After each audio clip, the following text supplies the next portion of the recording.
यानी कि middle edges में दिया जाता था। इस वीडियो का मैंने फर्स्ट पार्ट बना रखा है, जिसके एंड में मैंने आपसे पूछा था क्या मैं इस वीडियो का सेकंड पार्ट बनाऊं। तो आप में से बहुत सारे लोगों ने कमेंट किया कि भाई प्लीज इसका सेकंड पार्ट बनाओ, क्योंकि ये टॉपिक बहुत ज्यादा इंटरेस्टिंग है। तो हियर वी गो, इस वीडियो का सेकंड पार्ट आ गया है। लेकिन वीडियो शुरू करने से पहले आपसे एक छोटी रिक्वेस्ट है कि इस वीडियो के शुरू में मैंने 3 ऐसे पनिशमेंट के बारे में बात की है जो कि बहुत ज्यादा ब्रूटल है लेकिन इम्पोर्टेंट भी है। इसीलिए आपसे रिक्वेस्ट है कि इस वीडियो के शुरू के 3 पनिशमेंट तो देख के ही जाना। अगर आपको वीडियो स्किप करने का मन करे तो कर देना, लेकिन प्लीज शुरू के 3 पनिशमेंट जरूर देखना। ओके चलो वीडियो स्टार्ट करते हैं। पहला पनिशमेंट है चॉक पियर। ये टॉर्चर करने का एक ऐसा डिवाइस था जो कि मिडल ईस्ट यूरोप में यूज होता था। इसका डिजाइन देखने में एक नाशपाती जैसा लगता है, लेकिन ये अंदर से मौत से भी ज्यादा खतरनाक है। इसको पियर्स ऑफ एंग्यूस भी कहा जाता है। ये मेटल का होता है नाशपाती के शेप में, जिसमें 4 ब्लेड्स होते हैं और जैसे ही इसके हैंडल को घुमाया जाता है, इसके पैडल्स यानी कि पंखुड़ियां धीरे धीरे खुलने लगती हैं।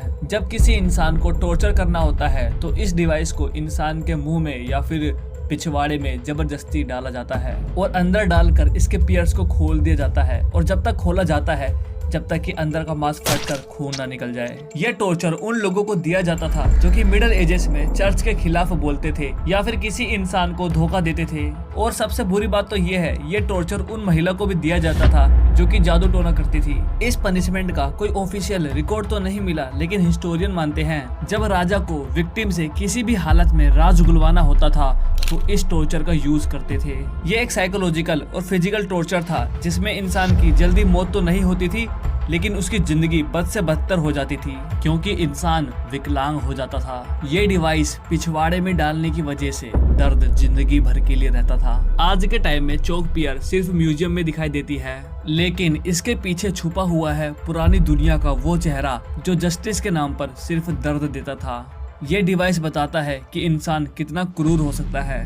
Crocodile seers. मिडल एजेस एक ऐसा वक्त था जब पनिशमेंट का मतलब सिर्फ सजा नहीं होती थी, बल्कि वो दर्द होता था जो कि आज के टाइम में हम लोग सह भी नहीं सकते। उस टाइम बहुत सारे पनिशमेंट दिए जाते थे, जिसमें से एक तो मैंने तुम्हें बता दिया है, लेकिन जो पर्सनली मुझे सबसे भयंकर लगता है वो है क्रोकोडाइल सीयर्स।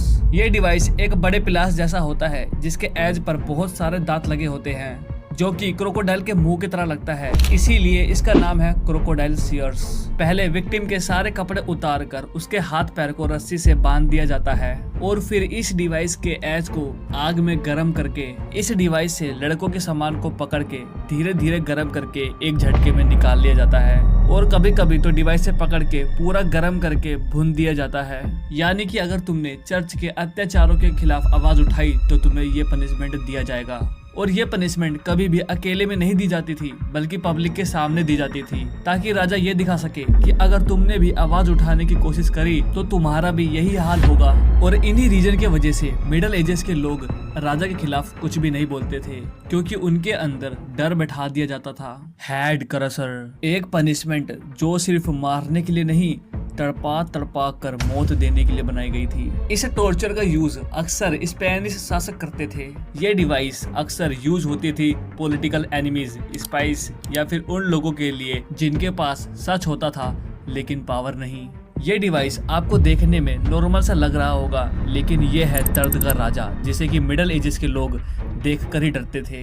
इस डिवाइस में सबसे पहले नीचे एक मोटी सी प्लेट होती है और उसके ऊपर एक भारी लोहे से बनी कैप होती है जो कि ऊपर एक हैंडल से जाकर जुड़ता है। यानी कि अगर इस हैंडल को घुमाया जाए तो ये कैप धीरे धीरे नीचे होने लगती है, और फिर पनिशमेंट देने के लिए इसी कैप के बीच में डाल दिया जाता है विक्टिम का सर, और फिर इस हैंडल को घुमाकर कैप को धीरे धीरे नीचे किया जाता है, जिस वजह से इंसान का सबसे पहले जबड़ा फटता है और फिर उनके आंखों से धीरे धीरे खून निकलने लग जाता है। जब विक्टिम का सर चपटा हो जाता है तो उसको छोड़ दिया जाता है ताकि वो जिंदगी भर के लिए दर्द ले सके, और किसी किसी केस में तो विक्टिम का सर पूरा दबाकर फोड़ दिया जाता है। आज के टाइम में ये डिवाइस म्यूजियम में लॉक है। ये एक रिमाइंडर है कि जब इंसान पावर के नशे में हो जाता है तो वह दर्द को भी जस्टिस समझने लग जाता है। कभी कभी मैं सोचता हूँ कि भले ही हम टेंशन भरी लाइफ जी रहे हैं, लेकिन ये मध्यकाल में जीने से तो अच्छा ही है। और ऐसा नहीं है कि ये पनिशमेंट केवल बाहर के देशों में दिया जाता था, बल्कि मुगल भी ऐसा पनिशमेंट दिया करते थे। तुम शाहजहां और औरंगजेब को देख लो, ये लोग भी इससे भी खतरनाक पनिशमेंट देते थे। बस बात यह है कि इसके बारे में ना कभी हमें पढ़ाया गया है और ना कभी बताया गया है। लेकिन अब जो मैं तुम्हें अगले पनिशमेंट के बारे में बताने वाला हूँ, ये बहुत ज्यादा ही अलग पनिशमेंट है। ये ऐसा पनिशमेंट है कि इसके बारे में ना तुमने कभी सुना होगा ना कभी सोचा होगा। इसका नाम है प्यूनाक्यूले। सोचो, तुम्हारे आंखों पर पट्टी बांधकर एक बहुत बड़ी बोरी में डाला जा रहा है। बोरी के अंदर इतना अंधेरा है कि तुम अपनी बॉडी को भी नहीं देख पा रहे हो। लेकिन अंधेरा ही सबसे बड़ा डर नहीं है, तुम्हारे साथ इस बोरी में कुछ और भी है, कुछ जो जिंदा है और बहुत गुस्से में है। तुम्हारे साथ बोरी के अंदर है एक बंदर, एक कुत्ता, एक सांप और एक मुर्गा, और इन सब के बीच में हो तुम। ये कोई बुरा सपना नहीं है, बल्कि ये है सबसे अलग पनिशमेंट, प्यूनाक्यूले।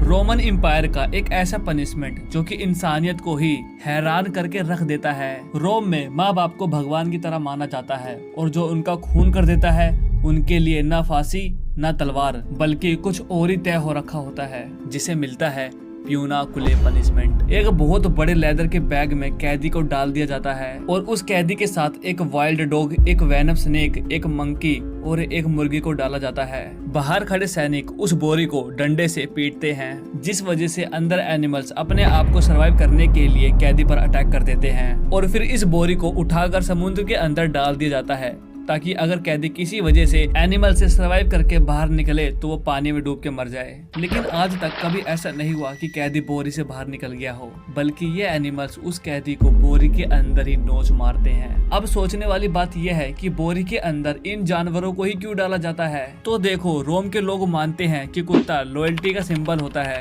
जो कि तुमसे जुदा नहीं होता। सांप विश्वासघात का सिंबल होता है, जो तुम्हारी हर सांस में जहर भर रहा है। बंदर इंसानियत का सिंबल होता है, और मुर्गा सुबह का सिंबल होता है, कैदी के जीवन का आखिरी सुबह। अगला टॉर्चर है इम्पेलमेंट। एक लकड़ी, एक पोल, एक आदमी और एक आखिरी चीख। ये ऐसा पनिशमेंट था कि तुम भी चाहोगे कि तुम्हारे दुश्मनों को भी ऐसा पनिशमेंट कभी ना मिले। इस पनिशमेंट में सबसे पहले विक्टिम के सारे कपड़े उतार दिए जाते हैं, और एक बहुत बड़ी तलवार या फिर भाला को विक्टिम के पिछवाड़े में डालकर सर से बाहर निकाला जाता है, जो कि बहुत ज्यादा ही पेनफुल होता है। और कभी कभी तो एक भाले को जमीन पर गाड़कर विक्टिम को कुछ सैनिक उठाकर भाले के नोक पर बैठा देते हैं, और फिर उसके पैर को पकड़कर धीरे धीरे करके नीचे की तरफ खींचते हैं, जिससे कि भाला धीरे धीरे उसके शरीर के अंदर घुसता रहता है।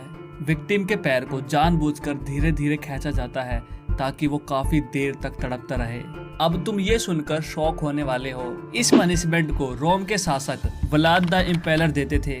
ये इनका सिग्नेचर पनिशमेंट था। यह पनिशमेंट उन लोगों को दिया जाता था जो कि चोरी चकारी करते थे या फिर राज्य के व्यापार व्यवस्था के खिलाफ चलते थे। एक बार तो व्लाद ने अपने आंखों के सामने 20,000 लोगों को एक साथ ये पनिशमेंट देकर मार डाला। टंग टियर। इमेजिन करो, आपके मुंह में जबरदस्ती एक गर्म लोहे का यंत्र घुसाया जा रहा है। आप चिल्लाना चाहते हो, लेकिन आवाज आपके मुंह से नहीं निकल रहा, और निकलेगा भी कैसे जब आपकी जीभ ही काट दी गई हो। ये एक ऐसा टॉर्चर था जिसका काम था जुबान को जिस्म से अलग करना। ना आस्तिक ना नास्तिक, सिर्फ एक सवाल, तुमने ऐसा क्यों बोला, जो वो लोग नहीं सुनना चाहते। ये पनिशमेंट उन लोगों को दिया जाता था जो राज्य के खिलाफ बोलते थे, इनडायरेक्टली चर्च के खिलाफ बोलते थे, क्योंकि उस टाइम उनके लिए जुबान सबसे बड़ा खतरा था, और जब ये खतरा कंट्रोल से बाहर हो जाता था तो वो लोग जुबान निकाल लेते थे। इस टॉर्चर में पिलास जैसा डिवाइस होता है, जिसको पहले गर्म किया जाता है, और फिर इससे विक्टिम के जीभ को कुछ देर तक पकड़ के रखा जाता है, ताकि उसको बहुत दर्द पहुंचे। कुछ मिनटों तक पकड़ने के बाद एक झटके में जीभ को जुबान से बाहर निकाल लिया जाता है। यह टॉर्चर देने का केवल एक ही मकसद होता है कि तुमने अगर चर्च के खिलाफ बोला तो तुम कभी नहीं बोल पाओगे। ऐसे बहुत सारे पनिशमेंट है जो कि मिडिल एजेस में दिए जाते थे, वो चाहे बाहर के देशों में हो या फिर इंडिया में। वीडियो को एंड करने से पहले मैं तुमसे एक सवाल पूछना चाहता हूँ कि तुम्हें किस टाइप का कंटेंट पसंद है। तुम्हें जिस टाइप का भी कंटेंट पसंद है, प्लीज प्लीज कमेंट कर देना, ताकि मैं नेक्स्ट वीडियो उस पर बना सकूं। और चैनल को भी सब्सक्राइब कर लेना, क्योंकि अगली वीडियो केव इंसिडेंट पर आने वाली है। बाकी